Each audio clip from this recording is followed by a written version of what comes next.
حیرت گدا میں جو زبردست کہانی میں آپ کے لیے لے کر آئی ہوں، اس کا عنوان ہے میرا سر ہو تیرا در ہو۔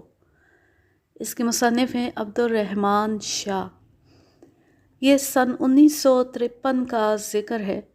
حکومت پاکستان ایک پاکستانی فرم کے ذریعے کسی مصری فرم سے بہت ہی اہم مال خریدنا چاہتی تھی۔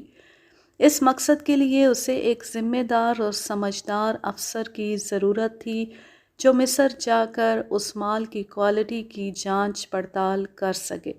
حسن اتفاق سے میرے ایک عزیز دوست محمد سعید صاحب کا انتخاب عمل میں آیا۔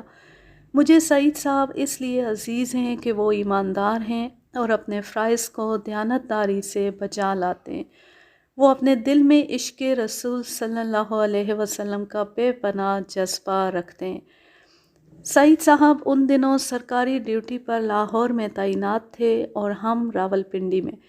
بذریعہ تار سعید صاحب کو تیار رہنے اور مزید احکام کا انتظار کرنے کی ہدایت دی گئی۔ میں نے احباب سے اپنا یہ خیال ظاہر کیا کہ سعید صاحب کو قاہرہ تو جانا ہی ہے، کیوں نہ ایسے موقع پر جائیں کہ وہ حج کی سعادت حاصل کر لیں۔ اس خیال کو سب نے سراہا۔ ہم نے متعلقہ افسر سے جو سرکاری طور پر ہوائی جہاز کی نشستیں مخصوص کرنے پر مامور تھے ذکر کیا، وہ بھی بہت خوش ہوئے۔ یہ سب کچھ طے کر لینے کے بعد سعید صاحب کو اطلاع دے دی گئی کہ وہ زیارت بیت اللہ سے مشرف ہونے کے لیے تیار ہو جائے۔ انہیں اس خبر سے بے پایاں مسرت حاصل ہوئی۔ طے شدہ پروگرام کے مطابق ذیقات کی 7-8 تاریخ کو سعید صاحب بذریعہ طیارہ قاہرہ پہنچ گئے۔ جانے سے پہلے آپ نے اپنے محکمے سے قاہرہ کے قیام کے دوران میں 10 روزہ چھٹی گزارنے کی اجازت حاصل کر لی۔ قاہرہ پہنچ کر متعلقہ مال کی جانچ پڑتال کرتے رہے۔ مال خریدنے کے قابل نہ تھا۔ انہوں نے رپورٹ تیار کر کے پاکستان بھیج دی اور مزید احکام کی درخواست کی اور خود ہوائی جہاز کے ذریعے مکہ مکرمہ چلے گئے۔ مصر میں قائم مقام سفیر سید طیب حسین نے تقریباً 50 پاؤنڈ پیشگی کے طور پر دے دیے تھے۔ جس روز سعید صاحب قاہرہ سے روانہ ہوئے تھے، اسی روز روانگی کے بعد پاکستان سے احکام موصول ہوئے کہ ان کی رپورٹ کے پیش نظر سعید صاحب واپس آ جائیں، مگر سفیر صاحب نے سعید صاحب کو واپس بلانا مناسب نہیں سمجھا۔ سعید صاحب کیف و مستی کے عالم میں اس ارض مقدس میں داخل ہوئے۔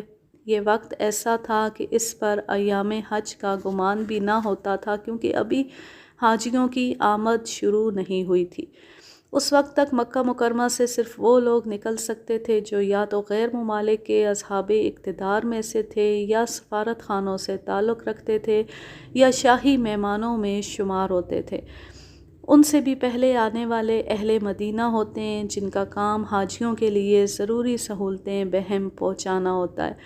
مدینہ منورہ میں ہر حاجی عام طور پر 8 روز قیام کرتا ہے، یعنی 40 نمازیں ادا کرنے کے لیے، لیکن سعید صاحب کو قیام مدینہ کا خیال نہ تھا، کیونکہ چھٹی صرف 10 دن کی تھی، جس میں سے 8-9 دن حج کے مناسک میں گزر گئے تھے۔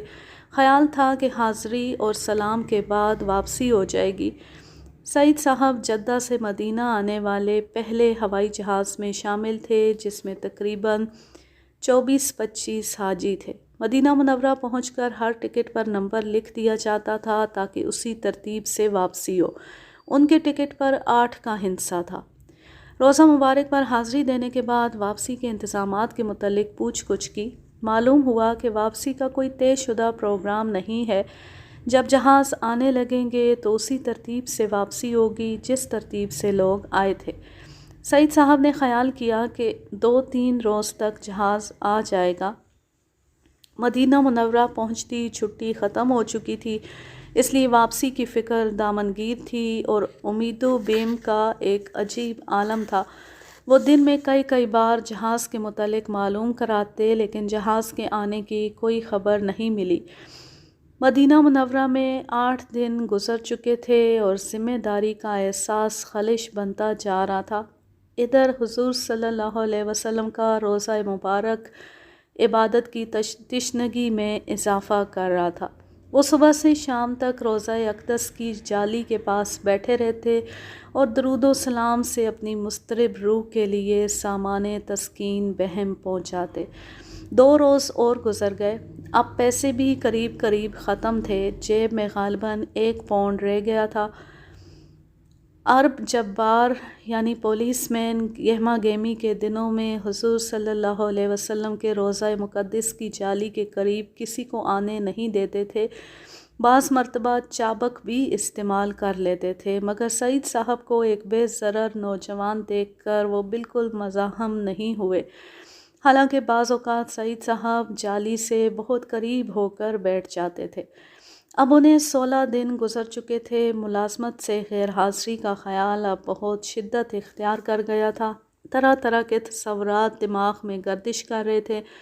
خیال آتا کہ پاکستان سے بہت دور ہوں، یہاں پر میرا کوئی جاننے والا بھی نہیں، ملازمت سے جواب مل گیا تو اور بھی بری بات ہوگی، دوستوں نے مجھے کس چاؤ سے یہاں بھیجا تھا، بس اسی قسم کے تفکرات ذہن پر حاوی تھے۔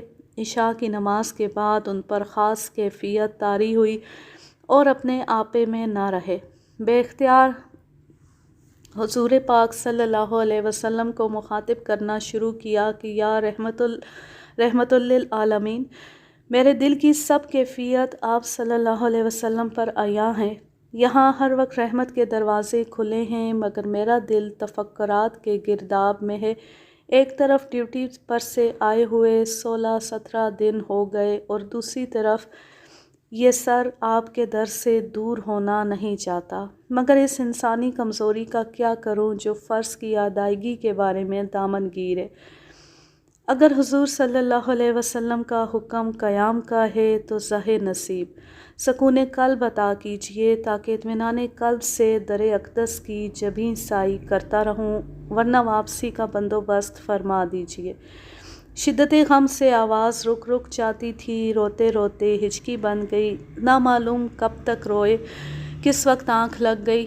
تہجد کے قریب معلم نے اطلاع دی کہ جہاز کے آنے کی اطلاع آ گئی ہے، فجر کے بعد سلام پیش کر کے فوراً کمپنی کے دفتر جانا ہوگا۔ ایئرپورٹ پر رائل سعودی جہاز موجود تھا، اس پر حاجیوں کا جہاز ہونے کا خیال بھی نہیں گزرتا تھا، مگر جب اس پر سامان رکھا جانے لگا تو معلوم ہوا کہ خصوصی طور پر حاجیوں کے لیے آیا ہے۔ کپتان سے پوچھا گیا کہ یہ تو خصوصی شاہی جہاز ہے، حاجیوں کے لیے کیسے لے آئے؟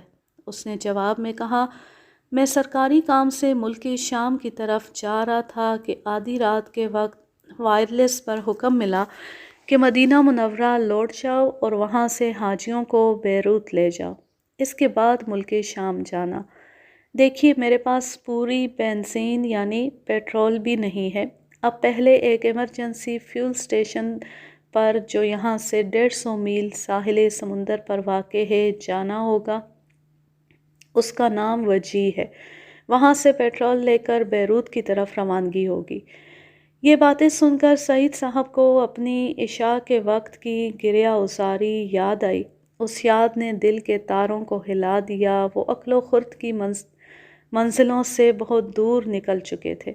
انہیں پتہ نہیں چلا کہ جہاز کس وقت اڑا، غالباً دوپہر کا وقت ہوگا جب بیروت پہنچے۔ رات کی تاریکی چھائی ہوئی تھی۔ یہ خصوصی سعودی جہاز جلدی سے حاجیوں کو اتار، یہ جا وہ جا، اس طرح بے وقت کی آمد سے بیروت میں کچھ بھی پوچھ گچھ نہ ہوئی، قرنطینہ میں بھی نہیں روکے گئے، اس اڈے پر کوئی چہل پہل نہ تھی۔ سعید صاحب کا یہاں تک آدھا سفر طے ہوا تھا، رات بھیگ چلی تھی۔ BAOC کا دفتر شہر میں واقع تھا، کسی نہ کسی طرح وہاں جا پہنچے۔ دفتر بھی سنسان، نہ آدم زاد۔ ایک کمرے میں ایک صاحب کرسی پر نیم دراز تھے۔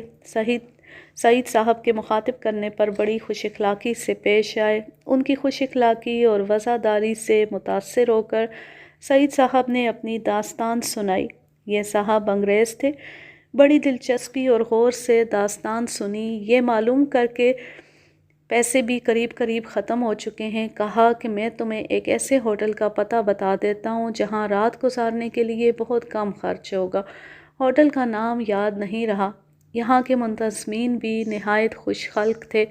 یہ سب کرم اس رحمت عالم کی شفقت خصوصی کے باعث تھا، جنہوں نے سعید صاحب کی گریہ ازاری کو شرف قبولیت بخشا تھا۔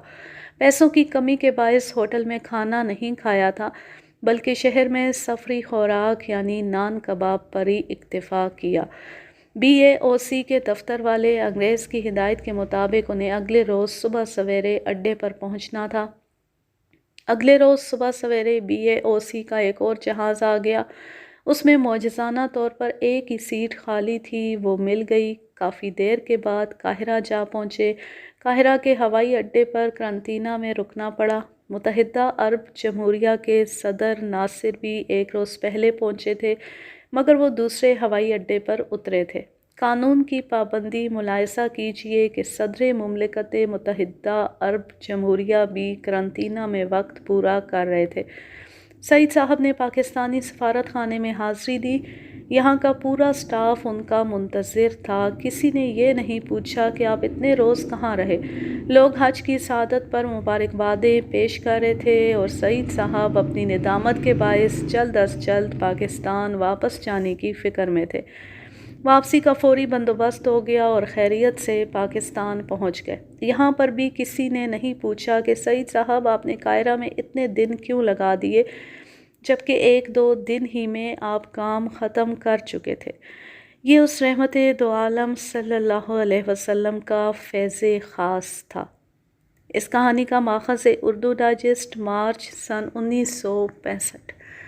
اب میں لیتی ہوں آپ سے اجازت۔ جہاں رہیں خوش رہیں، شاد و آباد رہیں، ہنستے مسکراتے رہیں، اور یہ واقعہ پسند آئے تو اس ویڈیو کو زیادہ سے زیادہ شیئر کیجیے۔ اللہ حافظ، اللہ نگہبان۔